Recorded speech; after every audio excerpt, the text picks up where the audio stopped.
And I didn't do a full court press. All of the NATO allies agreed with us, but they don't want to, despite the fact that we help them so much, we have thousands of soldiers in different countries all over the world, and they don't want to help us, which is amazing. I mean, amazing. And I didn't do a full court press because I think if I did, they probably would be. I wonder whether or not NATO would ever be there for us. But we don't need help. That war has been long prosecuted as far as I'm concerned, almost from day one. We knocked out many of these things. We knocked out the Navy essentially in a couple of days. But I was surprised to see that NATO, while they agree that it was a very important thing to do, they agree fully. Nobody said, oh, you shouldn't do it. They would have had a nuclear weapon within 1 month of when we had the B-2 bombers bomb the nuclear potential. I call it the nuclear dust. So I think NATO's making a very foolish mistake. And I've long said that, I wonder whether or not NATO would ever be there for us. Going back to Hitler, right? Going back to Hitler. And they all acknowledge that Iran can't have a nuclear weapon. You yourself say, these are horrendous people. These are the worst people. Going back to Hitler, right? Going back to Hitler. These are the worst people. You know what China uses? Coal. They're building 58 coal-fired plants right now. But they have windmills all over the country destroying those gorgeous Scottish fields and those beautiful fields all over the windmills, which don't work.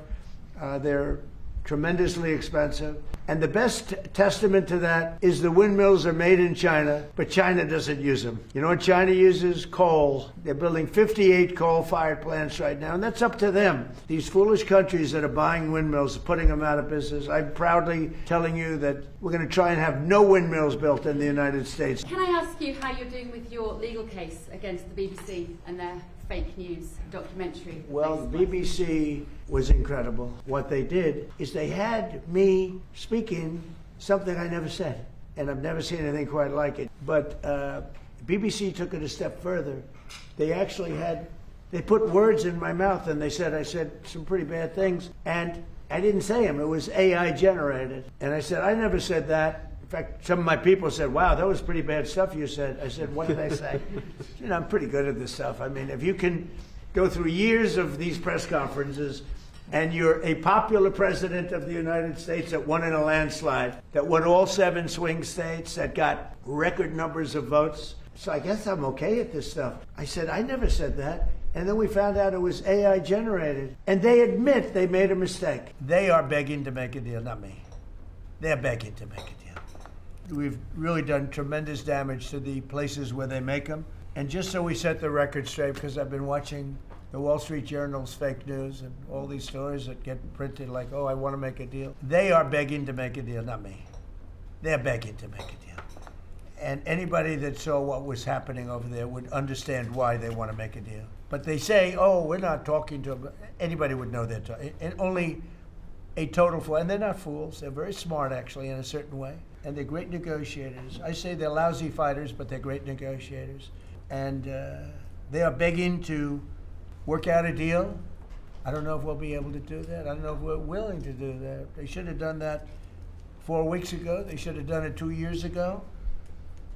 Or they should have done it when we first came into office, because 2 years ago they had free reign under Biden. We want to get involved when the war's over. No, it's supposed to get involved when the war's beginning, or even before it begins. One thing, we're very disappointed, I'll say it publicly, we're very disappointed with NATO, because NATO has done absolutely nothing. And I've always said, 25 years ago, I mean, I was somebody that wasn't a politician, but I was always involved in politics, and I understood politics. I said 25 years ago that NATO's a paper tiger, but more importantly, that we'll come to their rescue, but they will never come to ours. And I want you to remember that we said this. They didn't come to our rescue.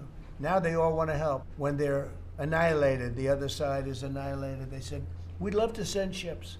They actually made a statement, a couple of them, that we want to get involved when the war's over. No, it's supposed to get involved when the war's beginning, or even before it begins. You know, I tell you, if they could, you'd be hearing about it. You'd be hearing about it. But they now have the chance, that is Iran, to permanently abandon their nuclear ambitions and to chart a new path forward. We'll see if they want to do it. If they don't, we're their worst nightmare. In the meantime, we'll just keep blowing them away, unimpeded, unstopped, Well, there's not a thing they can do about it. They can't do anything about it, you know. I tell you, if they could, you'd be hearing about it. You'd be hearing about it. You don't hear anything about it. It's small potatoes. That's why I'm so disappointed in NATO, because this was a test for NATO. This was a test. You can help us. You don't have to, but if you don't have, if you don't do that, we're going to remember. Just remember this in a number of months from now. Remember my statements. They have an expression, a great expression. Never forget. You can never forget. Trump was right about everything. They have a new hat. Trump was right about everything. So in just a few moments, Treasury Secretary Scott Bessent will discuss the actions that we're taking to address energy prices, which have not gone up as much as I thought, Scott, to be honest with you. And, it's not over, so maybe it'll go up a little bit more. It's all going to come back down to where it was and probably lower. And my predictions have been right. Trump was right about everything. They have a new hat. Trump was right about everything. It's pretty right. In the first week, it was over. In the first few days, it was over. Other than the 5 countries in the Middle East, we never really had very much support. We spend trillions of dollars supporting countries, and this is Little League. This isn't the big league deal. This is sort of Little League pool for us. This was look, we decimated them in a period of a week. In the first week, it was over. In the first few days, it was over. So if there's ever a big one, which I hope there's not, but if there's ever a big one, I don't think they're going to be there. And that's not fair. And we have to remember that as a country, because we spend trillions of dollars protecting Europe, protecting the countries of NATO. They weren't there for us for small time. And what we did yesterday is we picked up, not one, we picked up 2. But when a thing like that happens where a pilot shot down, in most instances, you're really not able to go in, because you'll go in with 200 people and lots of jet fighters and helicopters, and you really don't have a chance. They get shot down. You lose 200 in order to pick up one. It's a horrible thing, but it's very rare that you can do it. And what we did yesterday is we picked up, not one, we picked up 2. Because there are other things that are worse than those 2.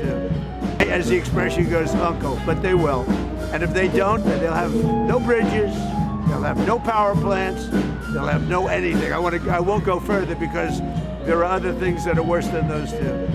And we might have, well, the thing, if I had my choice, what would I like to do? Take the oil, because it's there for the taking. There's not a thing they can do about it.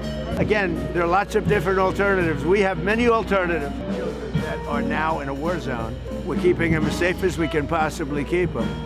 But we're fighting for their parents, their grandparents. We're fighting for them. We're fighting for their future. And I will tell you, it was given to me loud and clear. The time the Iranian people are the most unhappy when you hear bombs all over is when those bombs stop. That's the problem. It's when they stop, because that means that, are they coming back? We want to have them back. And, everybody knows it. Everybody sees it. So hopefully it can be over with quickly. Again, there are lots of different alternatives. We have many alternatives. We could leave right now, and it would take them 15 years to rebuild what they have. We could leave right now, but I want to finish it up. Iran, ready, cannot have a nuclear weapon. They are lunatics, and you can't put nuclear weapons in the hands of a lunatic.